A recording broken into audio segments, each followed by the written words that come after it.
핫한 부동산 뉴스의 핵심 내용만 전달해드리는 주간 부동산 뉴스 지금 시작합니다.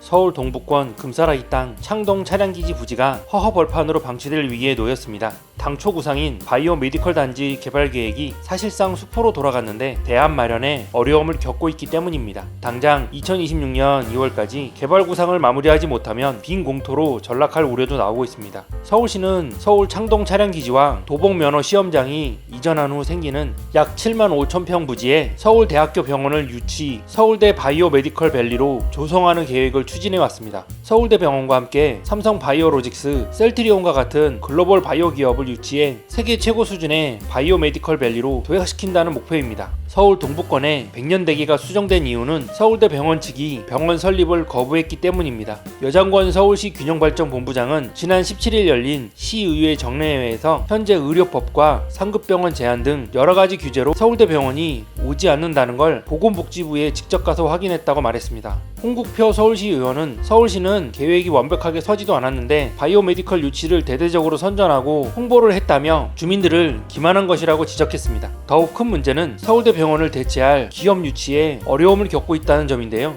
현재 서울대병원 대체제로 대기업 연구기관 유치를 가장 현실적 방안으로 보고 있는데요. 이는 지방에 흩어진 연구기관의 수도권 이전을 원하는 대기업 수요가 충분하다는 판단 때문입니다. 원안을 변경해 바이오메디컬 뿐만 아니라 모든 영역까지 열어 기업 유치를 결정해야 한다는 설명입니다. 하지만 상황은 녹록치가 않습니다. 여 본부장은 삼성경제연구소 등 14개 기업을 만났고 국내 굴지의 개발 시행자도 만나봤는데 쉽지가 않다고 말했습니다. 특히 데드라인인 2027년 2월까지 창동 차량 기지 이전 부지의 개발 계획을 확정하지 못한다면 이전 부지 조성이 완료되는 2027년 6월부터 농원역 근처 금싸라기 땅은 어떤 주민 편익 시설이나 기업도 없는 황무지로 방치됩니다. 여 본부장은 2026년 2월까지 구상을 마무리해야 한다며 2027년 6월에는 토지가 다 정돈될 예정인데 잘못하면 2027년 6월 이후에도 빈공터로 관리될 수 있다고 말했습니다.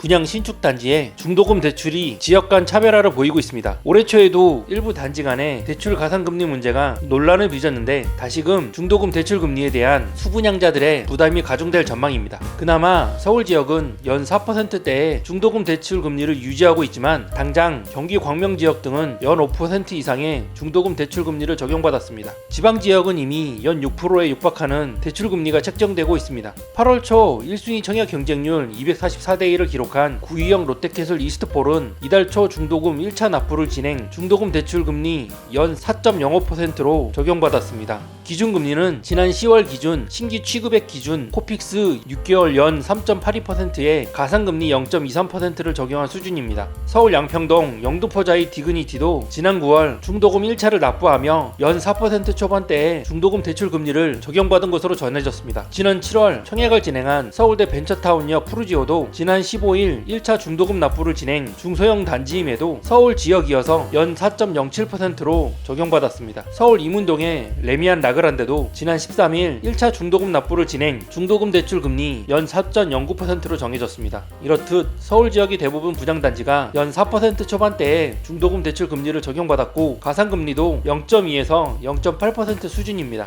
하지만 서울 지역을 조금만 벗어난 경기 수도권 지역은 중도금 대출 금리가 서울 지역보다 1%포인트 더 높은 중도금 대출 금리를 적용받습니다. 이미 올해 초 중도금 대출 금리를 높게 받은 철산 자이더 헤리티지는 당시 시장 상황 등으로 인해 가산금리 2.4%를 부여받아 지난 10월 기준 코픽스 금리 3.28% 기준 연 5.69%를 적용받았습니다. 천안 일본공원 호반 서밋 1단지는 그나마 시장금리가 낮았던 지난달 1차 중도금 납부를 진행했음에도 연 5.02%의 중도금 대출 금리를 적용받았습니다. 10월 기준 코픽스 금리 3.82%의 가산금리만 1.2%를 부여받았습니다. 서울 지역보다 무려 1%포인트 높은 수준의 가산금리였습니다. 광주 센트럴 자이도 지난 9월 1차 중도금 납입을 진행했는데 코픽스 3.21%의 가산금리가 1.49% 추가된 연 4.7%였습니다. 시장금리 상승 등에 따라 코픽스 금리가 조금만 올라가도 연 5%를 넘어버립니다. 부동산업계 관계자는 서울 지역은 그나마 사업성이 있다고 판단해 가산금리를 낮게 적용하지만 지방지역은 여전히 리스크를 높게 책정하고 있다며 서울과 지방 간의 청약 양극화는 물론 대출에서도 양극화 현상이 빚어지고 있는 것이라고 말했습니다.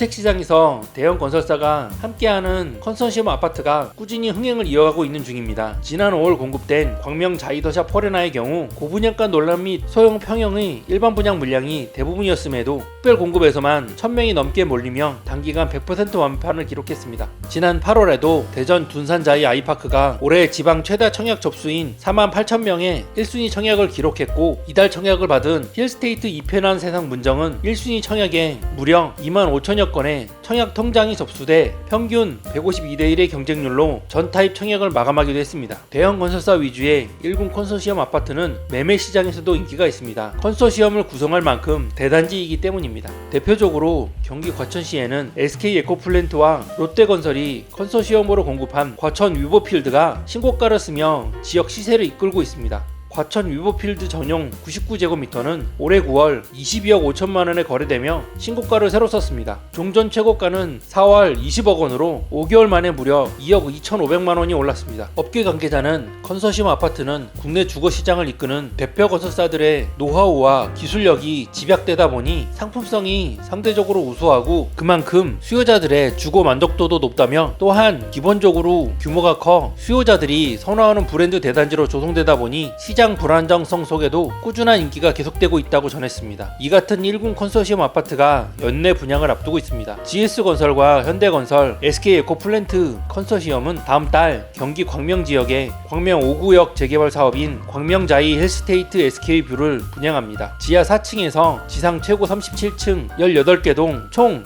2,878가구의 대단지입니다. 이 중 전용면적 34에서 99제곱미터의 639가구가 일반 분양됩니다. 삼성물산 HDC 현대산업개발은 연내 서울시 송파구, 잠실, 진주 재건축을 통해 총 2,678가구의 대단지를 선보일 예정입니다. 이 중 전용 면적 43에서 84제곱미터의 578가구가 일반 분양될 예정입니다.